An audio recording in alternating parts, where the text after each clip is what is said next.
Anaideia.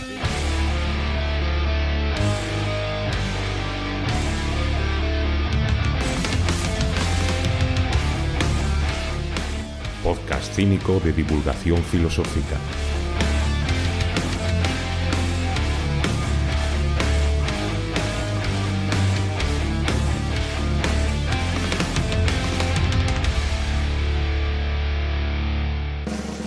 Episodio 52. Especial La Revolución Científica. En el menú de hoy te traigo los siguientes platos.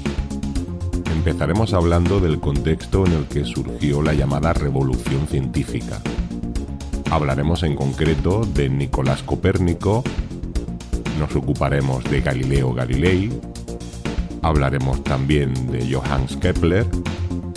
También, por supuesto, estudiaremos lo más importante de Isaac Newton y también diremos algo de algunos avances en otras ciencias que no son tan conocidos.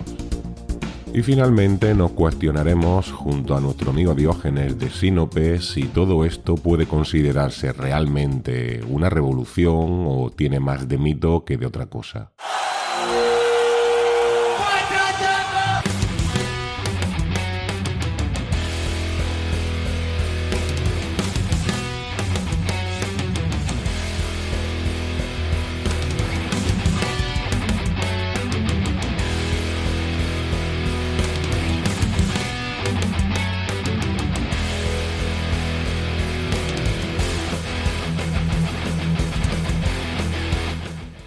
Hola, mis queridos drugos.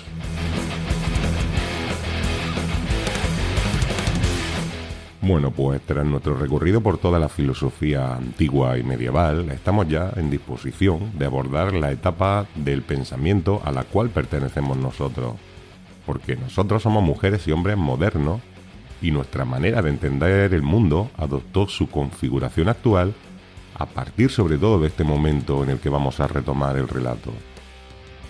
En este primer episodio sobre el pensamiento moderno no vamos a hablar específicamente de lo que hoy llamamos filosofía, sino más bien de las condiciones históricas y culturales de la nueva era moderna. Vamos a centrarnos, como ya he indicado, especialmente en lo que se suele denominar la revolución científica moderna. Aunque bueno, ya veréis que algunos de los autores que citaremos son también algunos de los filósofos que serán protagonistas en los siguientes episodios ya propiamente filosóficos.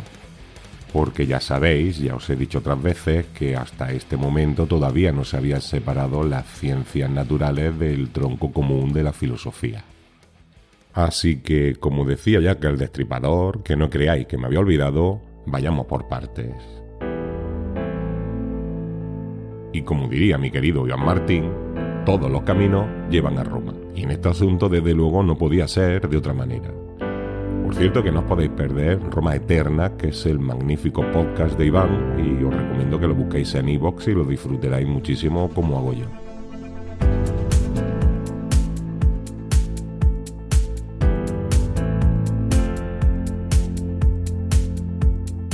Bueno, recordad que el acontecimiento que dio lugar al inicio de la Edad Media fue la caída del Imperio Romano Occidental en el año 476.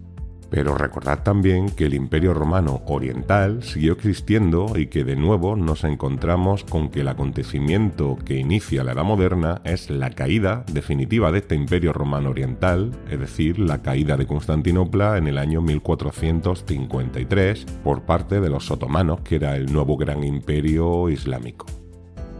Este hecho supuso un vuelco tremendo en todo el mundo europeo y mediterráneo en general y también de Oriente Medio, con influencias decisivas prácticamente en todos los ámbitos, pues desde la política, la religión, la economía y por supuesto en la cultura. En este ámbito, la caída de Constantinopla tuvo una repercusión muy importante que no suele conocerse demasiado. A ver, tras el hundimiento definitivo del Imperio Oriental, hubo muchísimos sabios bizantinos que huyeron de allí y buscaron refugio en la Europa cristiana occidental, y especialmente recayeron la mayoría en Italia. Y entre estos sabios, pues había religiosos, había artistas, había poetas y también, por supuesto, había filósofos. Y además muchos de ellos llegaron cargados con libros que eran desconocidos hasta ese momento en Occidente, y entre ellos muchos clásicos griegos y romanos. Este avenimiento supuso de nuevo una inyección del saber griego, incluyendo grandes aportaciones de la ciencia helenística, que de nuevo volvió a inundar todo Occidente. Y esta es una de las causas de que el Renacimiento se originara principalmente en Italia, que es donde recayeron la mayoría de todos estos sabios. En fin, que como ves, el futuro pues suele venir de la mano del pasado, y aquí tenemos pues un ejemplo de libro.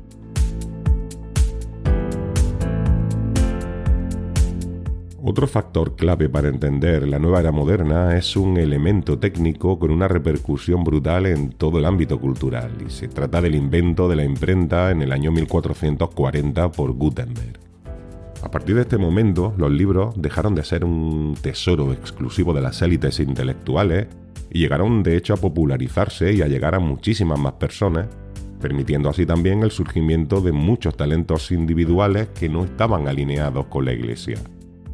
Y además se trata del ejemplo paradigmático de cómo en la Edad Moderna la tecnología se ha ido convirtiendo en aliado cada vez más del desarrollo de la cultura, especialmente en el ámbito de la ciencia, que como vamos a ver ocurre de manera específica y explícita a partir de Galileo. Y por supuesto todo esto coincidió con un ambiente intelectual en el que ya se estaban sentando claramente las bases del pensamiento moderno. De hecho, en los últimos 2 episodios hemos visto cómo los voluntaristas y los nominalistas ya habían roto con esa dinámica medieval tradicional. Hemos visto cómo Roger Bacon o Jean Buridan fueron precursores de la nueva epistemología y del método científico, o cómo Duns Scoto y sobre todo Guillermo de Ockham ya habían propuesto la ruptura definitiva entre la razón y la fe, considerando que son 2 ámbitos totalmente independientes y que han de seguir sus propias dinámicas. Y todos estos elementos pues explican el cambio de tipología de los sabios que van a ir apareciendo a partir de ahora. Fijaros que desde que hemos empezado a hablar de la filosofía medieval, todos los filósofos que hemos visto estaban ligados a la Iglesia y a las órdenes monásticas, desde San Agustín hasta Guillermo de Ockham. Bueno, al menos todo esto en el mundo cristiano, porque en el mundo islámico no existe una estructura eclesiástica equivalente. Sin embargo, a partir de este momento vamos a empezar a encontrarnos con sabios cristianos, pero que son ajenos a la jerarquía de la Iglesia. Ay, yo ya me pierdo. Llevas ya como 1 hora hablando y todavía no has dicho nada. Me aburro.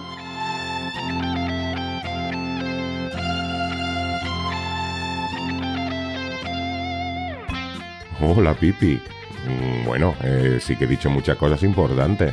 A ver, estoy explicando los elementos clave que configuraron este pensamiento filosófico y científico moderno para poder entender lo que dirán todos estos científicos y filósofos.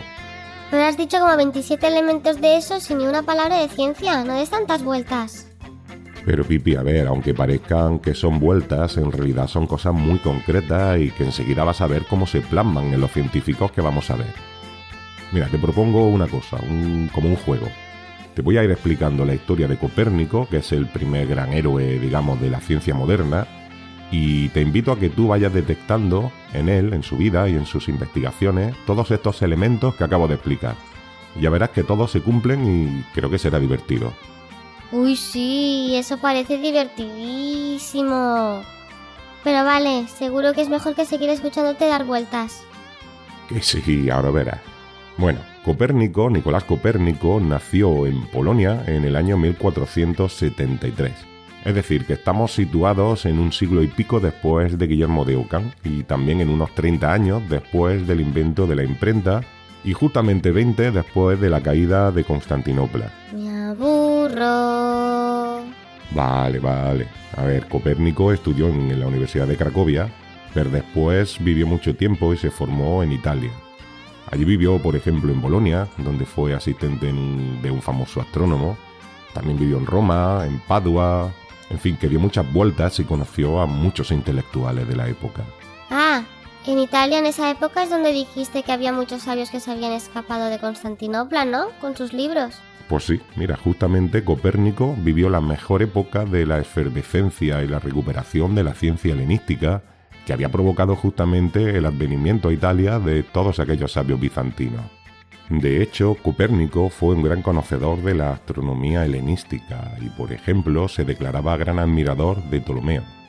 Y además sabemos que la Biblioteca Laurentiana de Florencia tuvo acceso a una copia del Almagesto de Ptolomeo, aquella copia que justamente dijimos que había estado comentada por Hipatia de Alejandría, que como vimos en el episodio 43 pudo haber influido o haberle dado pistas sobre el heliocentrismo. Ah, sí, ya me acuerdo de Hipatia. Pobre chica. Me alegro de que no se olvidaran de ella. Bueno, no está demostrado que Copérnico se basara en ella, pero es bastante razonable pensarlo porque seguramente leería sus comentarios al Almagesto y en cualquier caso él mismo reivindicó el saber de los antiguos astrónomos griegos. Específicamente se refirió a Aristarco de Samos, que en su día ya había propuesto un modelo heliocéntrico, es decir, la idea de que en el centro del universo no estaría la Tierra, sino el Sol.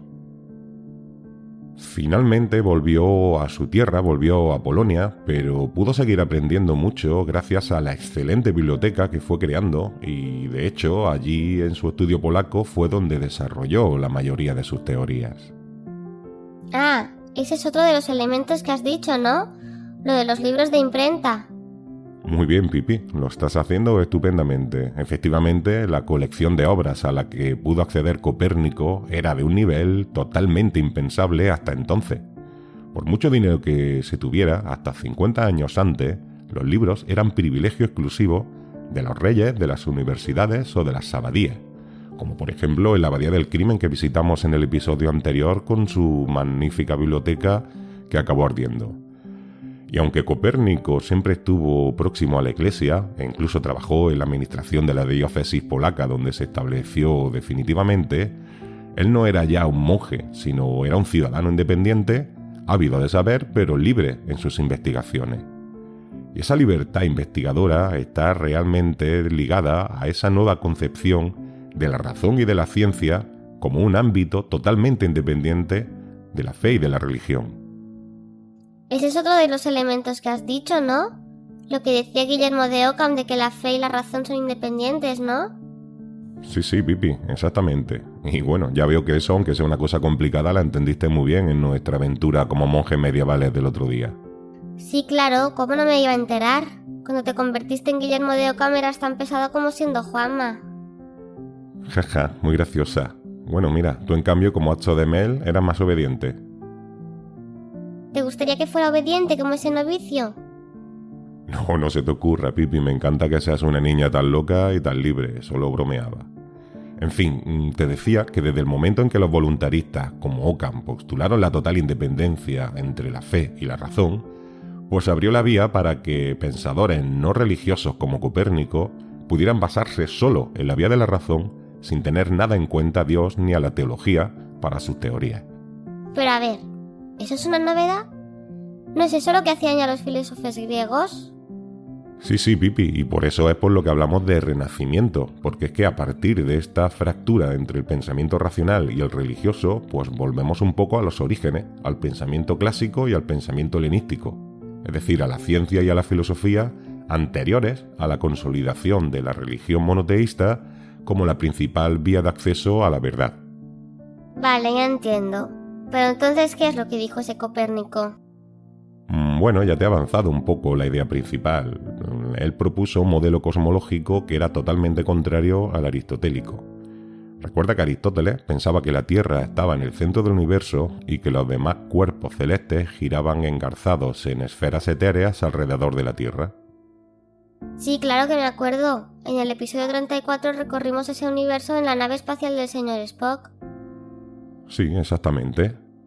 Bueno, como ya vimos, hacía varios siglos que Aristóteles se había convertido en la referencia oficial de la ciencia, y su modelo cosmológico era el que la propia Iglesia Católica aceptaba como el verdadero. Pues habían aceptado lo que muchos sabios aristotélicos del estilo de Santo Tomás de Aquino habían dicho, basándose en Aristóteles. De manera que oponerse a la física aristotélica era también, pues, como oponerse a la Iglesia. Y esto, en esta época, pues era una cosa muy delicada. O sea, piensa que justamente estamos saliendo de la dinámica medieval. Bueno, pero has dicho que ese hombre no era religioso y se basaba solo en la razón, ¿no? Sí, pero una cosa es cómo pensara y otra cómo explicara sus conclusiones y la reacción que pudiera tener la Iglesia. De hecho, aunque Copérnico había escrito su famosa obra sobre las revoluciones de las esferas celestes muchísimo antes, la publicó solamente cuando ya sabía que estaba muriéndose. De hecho, salió publicada en 1543, que fue el mismo año de su muerte. Él lo hizo así por si acaso, porque así se ahorraba la posibilidad de que se le acusara de hereje o de que se abriera un proceso inquisitorial. De hecho, cuando el bombazo de lo que había propuesto empezó a recorrer Europa, pues él ya estaba tranquilamente en su tumba. ¡Ah, qué listo! ¿Y los demás científicos se lo creyeron? Bueno, en realidad fue más complicado, porque no solo era la Iglesia, es que la física y la cosmología aristotélica estaban muy consolidadas, tanto en la comunidad científica como incluso entre la gente normal. Hoy día estamos muy acostumbrados y ya no nos suena raro, pero decir que la Tierra da vueltas alrededor del Sol realmente es contrario a lo que vemos en la naturaleza y hasta al sentido común. En su día, de hecho, hubo mucha resistencia a esta idea y mucho cachondeo, además. La idea de que la Tierra estuviera moviéndose por el universo, la mayoría pensó que era una idea loca, pues típica de filósofo. Pero bueno, la nueva imagen del universo ya estaba recorriendo Europa como la pólvora, y poco a poco los científicos fueron comprendiendo la genialidad y la sencillez del modelo copernicano. El problema fue que la Iglesia empezó a tomar el apoyo al heliocentrismo como un cuestionamiento de su autoridad, y entonces fue adoptando una posición de fuerza al declararlo como herejía. ¿Pero qué es una herejía? Ya veo que se utilizaba mucho esa palabra en esa época. Cuando estuvimos en la abadía del crimen todos hablaban de eso. Bueno, una herejía es una idea o un sistema de ideas que son contrarios a los dogmas de una religión, es decir, a los pilares indiscutibles de esa religión, en este caso del catolicismo. ¿Y que la Tierra esté en el centro es un dogma? Pues seguramente se forzó la definición de dogma para reafirmar la autoridad de la Iglesia y se buscaron excusas como que la Biblia dice, por ejemplo, que Josué ordenó al sol que se detuviera, lo cual implicaba que estaba en movimiento. Pero evidentemente este tipo de cosas no atacaba el dogma católico, son simplemente detalles que se podían haber aceptado perfectamente. El heliocentrismo era tan compatible con la doctrina cristiana como el geocentrismo. Y de hecho así lo acabó reconociendo la propia Iglesia. ¿Entonces por qué tanto lío? Pues porque en realidad la cuestión clave no era el heliocentrismo en sí mismo, sino el tema de la independencia, de la razón y de la ciencia respecto a la fe y a la religión. Después de tantos siglos de dominio, pues a la Iglesia le costó mucho admitir que la razón y la ciencia operaran de manera totalmente independiente y por tanto fuera de su control y de su influencia. Pero ya hemos visto que este era un proceso que había empezado con Guillermo de Ockham un siglo y pico antes y que culminó con el surgimiento del pensamiento científico, filosófico y en general del humanismo de la Edad Moderna. Podríamos decir que el debate entre el geocentrismo y el heliocentrismo era solo una batalla dentro de la guerra sobre la independencia de la razón y la ciencia respecto a la religión. Bueno, la verdad es que ha sido divertido el juego de los elementos modernos, pero ya empiezan otra vez con las discusiones y las peleas. No me apetece ahora, ya tuve suficiente conflicto con lo de los conceptos universales y ya vi suficientes muertos. Hasta luego, Mari Carmen. Adeusiao, Pipi.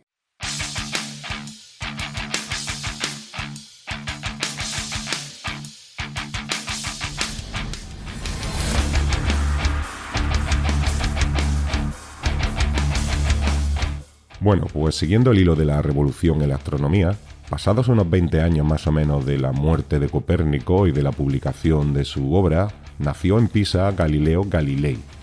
Galileo es de sobra conocido y sabemos todos que hizo grandes aportaciones muy concretas a la ciencia. Por ejemplo, aunque ya se habían hecho aproximaciones más o menos claras, él fue el primero en formular de manera concreta y explícita el principio de inercia, del que hablaremos después al hilo de Newton. Pero aunque esta y otras aportaciones concretas de Galileo fueron muy importantes, yo creo que la trascendencia de Galileo no viene tanto por ella, sino sobre todo por su contribución a la forja de lo que hoy llamamos el método científico, pues acabó de consagrar en la ciencia dos elementos absolutamente clave. Por un lado, la instrumentalización y por otro lado, la matematización de la ciencia. En cuanto a la instrumentalización, es legendario cómo fue el primero en utilizar el telescopio para la observación sistemática del cielo. A ver, se suele atribuir el invento del telescopio a un fabricante de lentes alemán en 1608, aunque últimamente ha habido investigaciones muy serias que han revelado que en realidad había sido inventado, aunque sin patentar, unos 20 años antes, por un tal Joan Roget en Girona, en Cataluña. Es decir, a 20 minutos de donde estoy yo ahora mismo y posiblemente esta tarde me iré a dar un paseo por ahí. Pero bueno, sea como fuere, cuando Galileo se enteró del invento, se informó de los fundamentos ópticos del ingenio y se fabricó ya en el año 1609, un año después, ya se había fabricado uno propio. Hasta entonces el invento había sido pues prácticamente una curiosidad y seguramente su uso principal pues sería observar a los vecinos o mirar el paisaje. Sin embargo, en manos de Galileo pues se convirtió en una herramienta astronómica revolucionaria.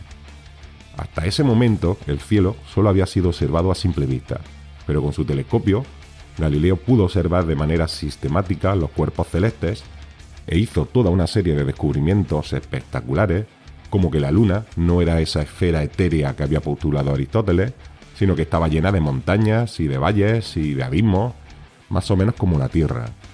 También descubrió, por ejemplo, los anillos de Saturno o descubrió las lunas de Júpiter y muchas más cosas que fue recogiendo de manera sistemática y ordenada, científica, que diríamos hoy, y que publicó en una obra extraordinaria llamada El mensajero de las estrellas, que es uno de los textos más conmovedores de la historia de la ciencia, porque en su lectura asistimos casi en directo al descubrimiento de todas estas cosas. En fin, en los postres correspondientes a este episodio que publicaremos la semana que viene, es decir, los contenidos extra exclusivos para fans que colaboran económicamente, os ofreceré la lectura de una selección de fragmentos de esta obra que, como digo, es espectacular. En fin, hoy día la utilización de herramientas tecnológicas en la investigación científica es algo totalmente cotidiano, pero realmente Galileo fue el gran héroe moderno que inició este camino. También son legendarios, por cierto, sus experimentos sobre la caída libre desde la famosa torre inclinada de Pisa, en los cuales descubrió que todos los objetos caen a la misma velocidad y con la misma aceleración, que solo se ralentizan por el rozamiento del aire, y que por eso una pluma cae más despacio que un martillo, porque el rozamiento del aire le afecta más, pero en el vacío caerían exactamente a la misma velocidad, como bien demostró el astronauta David Scott desde la superficie de la Luna. Os recomiendo, por cierto, que busquéis en YouTube las palabras luna, martillo y pluma y veréis esta imagen del astronauta tirando y comprobando que la pluma y el martillo caen a la vez. En realidad, esta tesis ya había sido anticipada por los llamados calculadores de Oxford, que eran un grupo de científicos medievales con Roger Bacon, del que ya hemos hablado, a la cabeza, y que estaban en la órbita intelectual de Duns Scotus y de Guillermo de Ockham, que, como también vimos, anticiparon una epistemología empirista, es decir, basada en la observación y cuantificada matemáticamente. Es decir, que también fueron antecedentes directos de Galileo en la otra gran aportación que he señalado antes, que es la matematización definitiva de la ciencia. En realidad ya hemos hablado de esta concepción matemática de realidad en este podcast.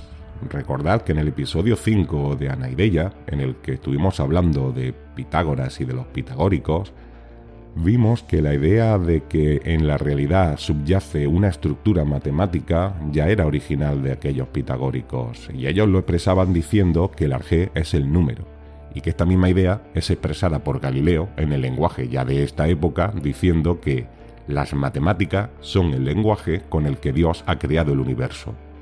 Y Galileo entonces decía que por ello hay que conocer las matemáticas para poder descifrar la obra de Dios.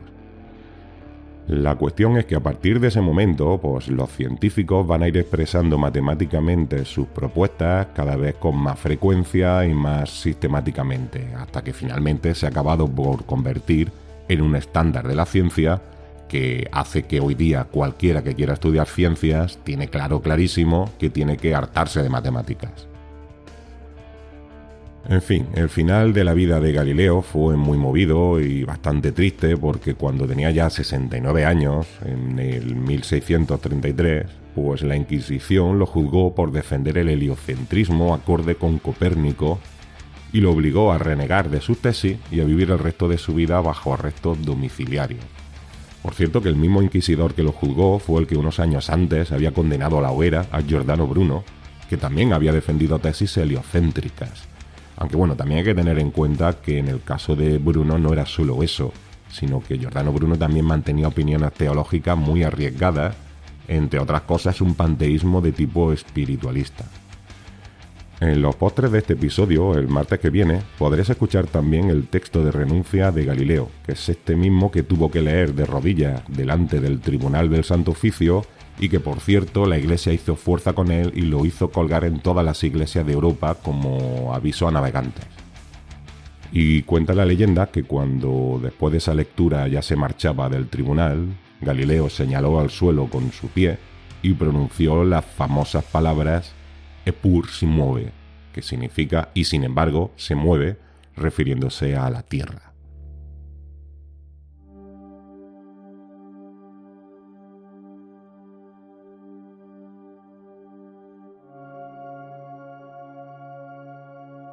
El siguiente protagonista de este proceso fue Johannes Kepler, que por cierto fue contemporáneo de Galileo y gran admirador suyo, aunque bueno, parece que esa admiración no era para nada mutua. De hecho, Kepler se pasó el pobre durante años pidiéndole a Galileo que le enviara uno de sus telescopios para observar él directamente y comprobar los hallazgos de Galileo. Pero Galileo le fue dando largas durante todos esos años y cuando finalmente Kepler consiguió uno de los telescopios de Galileo por otra vía, lo mejoró técnicamente, Galileo nunca se dignó ni siquiera a utilizarlo para echarle un vistazo al cielo. En fin, Kepler había nacido en 1570 en Alemania, pero su época más gloriosa la desarrolló en Praga, donde hizo amistad además con Tycho Brahe. Tycho Brahe fue un astrónomo danés que defendía un modelo astronómico muy original en el que el Sol orbita alrededor de la Tierra, pero los demás planetas orbitan alrededor del Sol. Y aunque Tycho Brahe seguía anclado, como ya veis, en un geocentrismo especial, pero también geocentrismo, también fue otro de los grandes aportadores del método científico moderno. En una isla de Nysa, él había construido el primer observatorio astronómico moderno, que se llamaba Uraniborg y en el que se hicieron observaciones sistemáticas y rigurosas y además registradas noche tras noche durante años, de manera que sus datos fueron los mejores que habían existido en la época anterior al telescopio. Él no llegó a conocer el telescopio, pero sus observaciones a simple vista, con instrumental, con tipo astrolabios instrumental que le permitía una observación sistemática, fueron los registros más potentes que se habían conocido nunca. Tras su muerte en 1601, Kepler, que ya digo que era su amigo, heredó sus registros astronómicos y los utilizó para hacerlos encajar en el modelo heliocéntrico de Copérnico, aunque comprobó que no se ajustaba exactamente a los datos. Kepler también conocía las hipótesis de un astrónomo helenístico del siglo III llamado Apolonio de Perge. Este hombre había estudiado las secciones cónicas y había sugerido la posibilidad de que los cambios de velocidad de la Luna pudieran deberse a que su órbita no fuera circular, sino que fuera elíptica. Kepler comprobó que con este modelo las observaciones de Tycho Brahe encajaban a la perfección, y así, en contra de sus creencias religiosas, porque él era cristiano, y filosóficas, que él era muy platónico y aristotélico, y pensaba que relacionaba siempre la perfección con lo circular, asumió como cierta la hipótesis de un universo que no fuera perfecto y que no estuviera centrado en la Tierra. Y así desarrolló sus famosas 3 leyes, expresadas por supuesto en ecuaciones matemáticas, según las cuales se describe a la perfección la trayectoria de la Tierra alrededor del Sol, o de cualquier planeta o satélite alrededor de otro cuerpo celeste, y también determinan con total precisión los cambios de velocidad, porque él había descubierto que la Tierra viaja más rápido cuando está en la parte de la elipse más cercana del Sol, con una velocidad tal que va barriendo superficies de la elipse iguales en periodos de tiempo iguales. Se dio cuenta, en definitiva, que era como si hubiera una unión elástica entre la Tierra y el Sol, como cuando hacemos girar una piedra atada no a una cuerda, sino a una goma, que la piedra se va acercando, se va alejando de nosotros y describe una elipse. Kepler llegó a afirmar que, efectivamente, parecía haber algo que unía a la Tierra con el Sol y que se comportaba de manera elástica, pero que él no podía determinar la naturaleza de esta unión. Pero se atrevió a pronosticar que algún día llegaría alguien que podría describir y demostrar la naturaleza de esta ligazón, de esta unión entre el Sol la Tierra o los demás cuerpos celestes. Uy, mira, parece que tenemos comunicación de la Enterprise. Solicito permiso para hablar. Permiso concedido, señor Spock. Ya me extrañaba que no apareciera usted en este episodio en el que estamos hablando tanto de ciencia.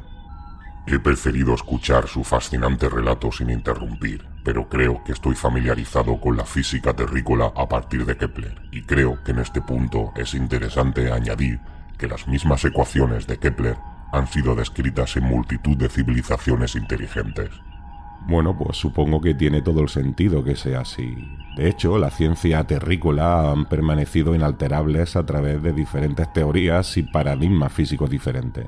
Incluso hoy que el marco relativista habla de que todos los cuerpos celestes se mueven en línea recta y que es el continuo espacio-tiempo el que se curva, las ecuaciones de Kepler siguen aplicándose porque son perfectas descriptivamente y predicen sin error las posiciones relativas de los cuerpos celestes. De hecho, este proceso ya empezó con el último de los protagonistas en el campo de la astronomía que vamos a mencionar. Entiendo que debe ser Isaac Newton. Pues sí, entiende usted bien, señor Spock. Newton supuso la culminación de todo este proceso revolucionario de impugnación de la física aristotélica en general y de la cosmología geocéntrica en particular. Y además supuso la unificación de toda la física del universo en un mismo sistema, cosa que, como recuerda usted, no ocurrió con Aristóteles, que contemplaba leyes físicas diferentes para el mundo terrestre y otras diferentes para el mundo celeste.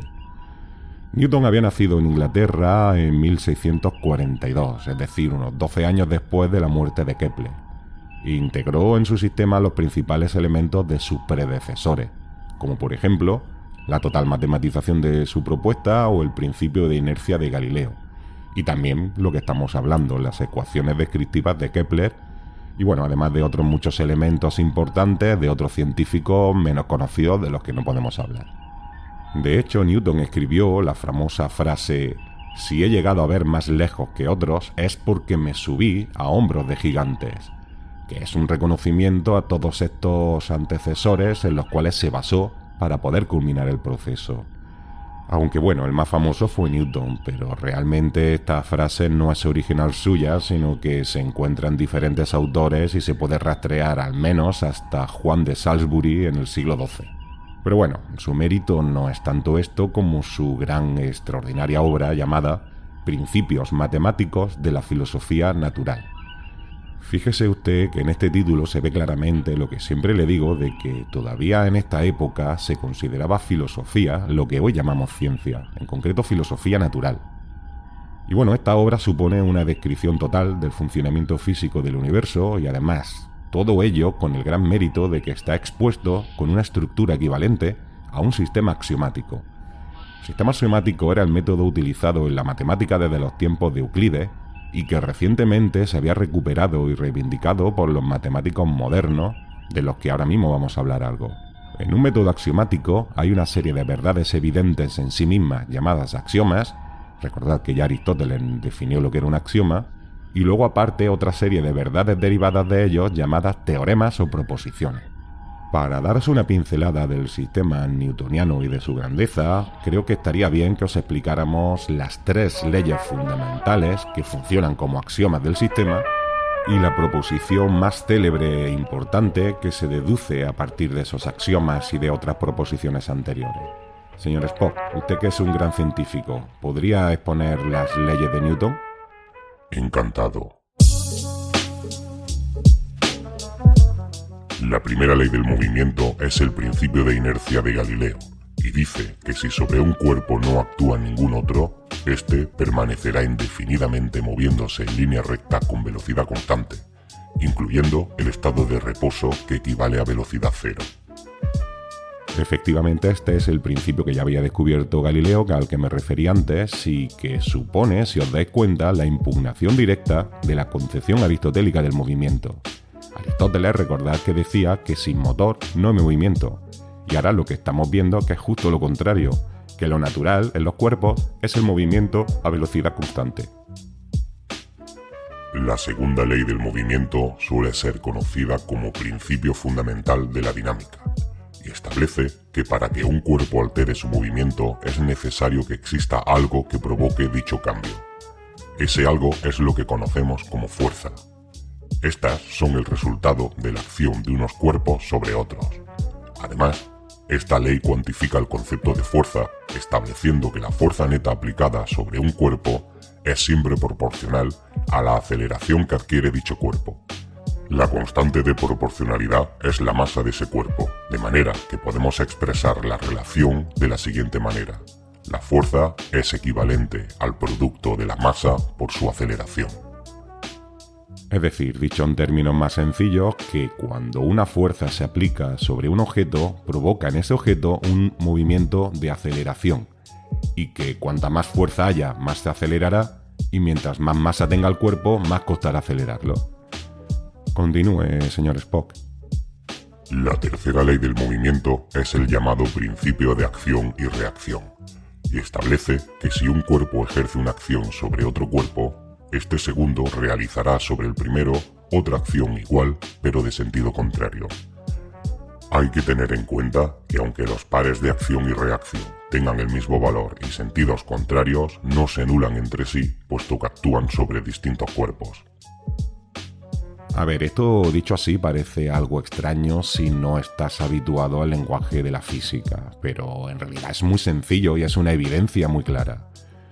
Por ejemplo, si tú estás en una barca y empujas el muelle del puerto, pues ese puerto ejerce sobre ti una fuerza en sentido contrario, que es lo que hace que la barca se aleje y te vayas para dentro del agua.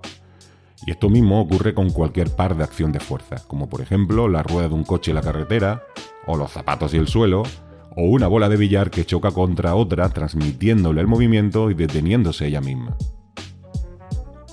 Efectivamente, es el mismo principio de los motores de impulso de la Enterprise o del motor de reacción de un avión. Correcto, y lo interesante es que a partir de estas tres leyes fundamentales, que funcionan como los axiomas en matemáticas, y que son evidentes en sí mismas y podemos comprobar simplemente mirando a la realidad, pues Newton dedujo toda una serie de leyes científicas, de leyes físicas derivadas. Y la más importante de todas es la ley de la gravitación universal. Newton descubrió que no solo hay fuerzas que actúan por contacto, como las que estudia la dinámica que acabamos de ver, sino que también existen fuerzas que actúan a distancia. La que ya era conocida es el magnetismo, que como es sabido, pues actúa a distancia como cuando dos imanes se atraen o se repelen sin tocarse. Newton se dio cuenta que esa unión elástica que había postulado Kepler y que hacía que la Tierra girara alrededor del Sol como una piedra atada a una goma, era una fuerza que actuaba a distancia de manera similar al magnetismo, pero en este caso parecía actuar como una fuerza de atracción entre las masas que son la Tierra y el Sol, por ejemplo. Esta es la fuerza que hace que las cosas caigan hacia abajo, hacia la Tierra, es decir, que pesen, y como en latín pesado se dice gravis y gravitas es la cualidad de pesar, pues llamó a esta fuerza gravedad.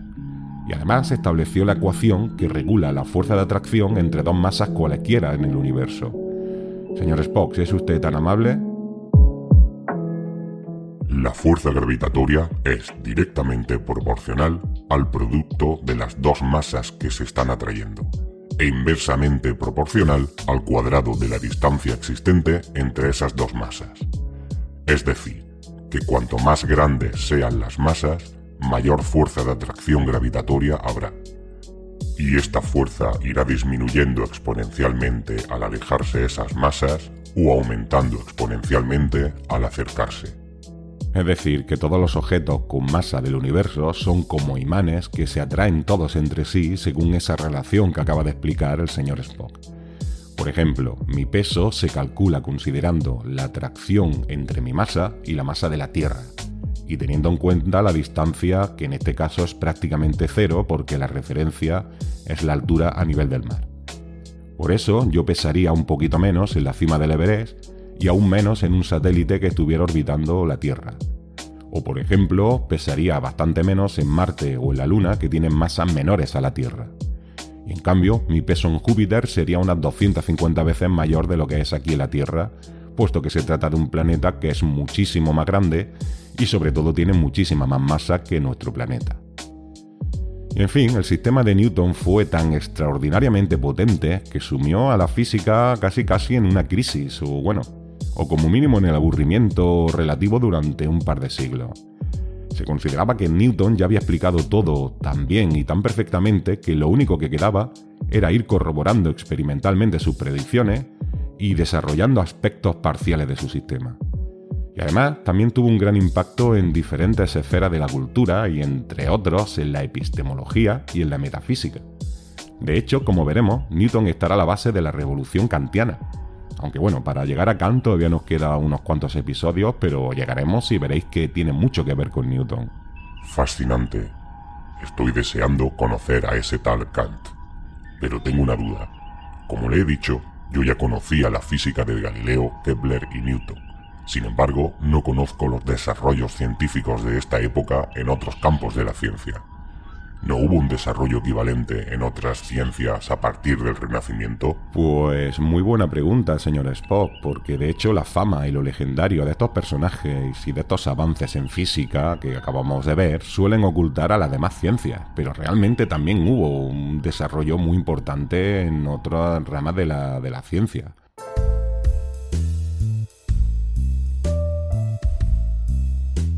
Por ejemplo, ya hemos citado lateralmente otra de ellas, que es la matemática, que vivió también en estos siglos un nuevo renacer, y precisamente de mano de, entre otros, algunos de los filósofos que vamos a estudiar en los próximos episodios. Por ejemplo, Descartes fue uno de los matemáticos más destacados del siglo XVII y es el padre de la geometría analítica. Su aportación más conocida, y que seguro que conoceréis todos, es el sistema de representación por coordenadas o los llamados ejes cartesianos, que es ese sistema que tenemos para representar funciones en un plano, o en 3 dimensiones con los ejes X, Y y Z. Pues que sepáis que cartesiano significa relativo a Cartesius, que es el nombre de Descartes en latín. Y también hubo otros filósofos que fueron grandes figuras de la matemática, como por ejemplo Blaise Pascal, que es el padre, junto a Fermat, de toda una nueva rama de la matemática, que es la teoría de probabilidades. Y además también te sonará que Pascal es un gran físico al que se le debe incluso el nombre de una unidad de medida de presión.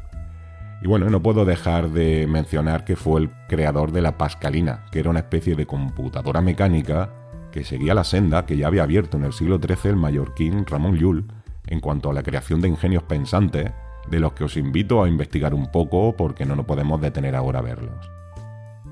Y por supuesto también hubo toda una serie de matemáticos más allá de la filosofía que hicieron avanzar la disciplina de manera extraordinaria. Pero también hay otro filósofo y matemático que merece una mención especial. Se trata de Leibniz, que ideó el cálculo diferencial de manera simultánea a Newton. El cálculo diferencial se caracteriza por incluir operaciones donde las variables representan un cambio continuo a lo largo de una función, incluyendo los incrementos infinitesimales.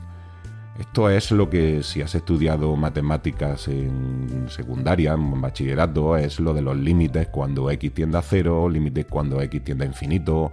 Todo eso lo inventaron a la vez Newton y Leibniz. Y siempre ha habido una gran polémica sobre quién fue el auténtico padre, porque además parece que ambos se conocieron y pudieron compartir sus ideas años antes de acabar de desarrollarlas. Pero hoy día suele considerarse que ambos son coinventores y de Leibniz y de sus innumerables talentos ya hablaremos en futuros episodios. También fue una época de gran avance, por ejemplo, para la medicina, que es una ciencia que también se había visto dominada durante muchísimos siglos por las doctrinas de Aristóteles por un lado y de Galeno, que fue un médico de la época helenística. En estos siglos de los que estamos hablando se produjeron progresos extraordinarios con hitos como, por ejemplo, la anatomía de Vesalio, que coincidió en el tiempo con Copérnico y publicó el primer mapa prácticamente completo del organismo humano y además basado en la observación directa de la disección de cadáveres humanos. O también, por ejemplo, fue muy importante la primera descripción casi completa del sistema circulatorio, incluyendo el funcionamiento y el volumen de sangre evacuado por el corazón, de William Harvey, que fue contemporáneo de Kepler. Y podríamos seguir hablando de hitos en otras ciencias, pues como la química, la biología o incluso la agronomía, pero creo que no es necesario. Sí, Ya se entiende que fue un proceso general en los distintos ámbitos del conocimiento, e imagino que nos detallará en los próximos episodios lo que se produjo en la filosofía. Pero ahora mis obligaciones al mando de la Enterprise requieren mi atención. Seguiré atento al podcast. Solicito permiso para cerrar la comunicación. Sí, permiso concedido. Larga y próspera vida. Adeusiao, señor Spock. Bueno, efectivamente, a partir del próximo episodio empezaremos a ver cómo se desarrolló la nueva filosofía moderna y veremos que uno de los elementos característicos es la emulación de los éxitos de la ciencia que acabamos de ver. Es decir, que en cierto modo la revolución científica que hemos visto fue a la vez causa y efecto de los cambios que se produjeron en el paradigma epistemológico y científico que vamos a ver. Che, pelotudo, ¿de qué revolución hablas?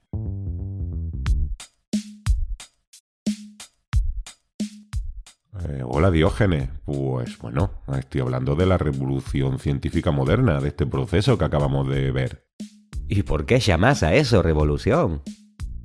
Bueno, hemos visto que se trató de un cambio radical de la perspectiva del universo, que pasamos del sistema de las esferas de Aristóteles a un sistema heliocéntrico en el que los planetas giraban en órbitas elípticas. Pero Gallego, eso de que el Sol está en el centro, ya lo había dicho Aristarco 2000 años antes. Y lo de las hélices también lo dijo ese Apolonio de Perge. Vos mismo lo dijiste. Bueno, sí, pero estos científicos modernos lo describieron todo matemáticamente e insistieron mucho en la importancia de las matemáticas para comprender la realidad. ¿Querés decir como los chambones de los pitagóricos y Platón? O como esos calculadores de Oxford que dijiste, que eran amigos de Guillermo de Ockham. Bueno, sí que es verdad que los calculadores de Oxford y Roger Bacon ya habían defendido la rigurosidad de la matemática para la ciencia. Pero bueno, también hay otros elementos como la utilización de instrumentos tecnológicos como el telescopio de Galileo, por ejemplo, para la investigación científica. Pero mirá, pelotudo, que ya hablaste de cómo Hipatia de Alejandría inventó un astrolabio para medir las estrellas. Imagino que no sería la única. Bueno, sí que es verdad que se habían utilizado instrumentos de medición astronómica antes del telescopio y que habían evolucionado mucho desde Hipatia. Por ejemplo, Tycho Brahe en su observatorio utilizaba una gama muy amplia de ellos y bastante perfeccionado respecto a lo de Hipatia. Pero bueno, la clave de toda esta revolución fue la ruptura entre la ciencia y la religión. Ahora estos científicos pudieron actuar utilizando solo la razón de manera libre sin la guía de la fe o de la religión. Y esto sí que podemos considerarlo revolucionario sin duda. Pero mirá que sos pelotudo, Gallego. Eso mismo ya lo hacíamos nosotros los cínicos y otros filósofos viejos. Y eso mismo es lo que decía Guillermo de Ockham, que no hay que mezclar la razón con la religión. Vale, sí que es verdad que los voluntaristas y los nominalistas ya venían defendiendo la independencia de la razón y la fe hacía más de un siglo. Y bueno, y también es verdad que defendían que el conocimiento se tenía que basar en la observación y en la experiencia. Era el entorno de los calculadores de Oxford que acabamos de ver. ¿Y entonces de qué revolución hablas, pelotudo? Es el mismo quilombo de siempre. Solo mejoraron algunos aparatitos y acabaron de mandar al pedo a Aristóteles. A ver, Gallego, ¿quién fue el perejil que se le ocurrió llamar revolución a todo esto? Bueno, lo cierto es que hasta el siglo XX nunca se le había llamado revolución. Lo que pasa es que en las primeras décadas del siglo XX los historiadores de la ciencia empezaron a utilizarlo y la verdad es que a partir de los años 40, justamente la época del trauma de la Segunda Guerra Mundial, pues se acabó extendiendo a los libros de textos y se generalizó. Ah, ya imagino cómo fue la macana. En tiempos de crisis siempre se encuentran leyendas para entretener a las viejas y a los ignorantes. Decidieron inventarse su revolución y sus héroes. Bueno, la verdad es que el mito de la revolución científica ha servido desde entonces pues para motivar a los jóvenes e impulsarlos a emular a Copérnico o a Galileo en esa búsqueda del conocimiento y en la lucha contra el oscurantismo religioso.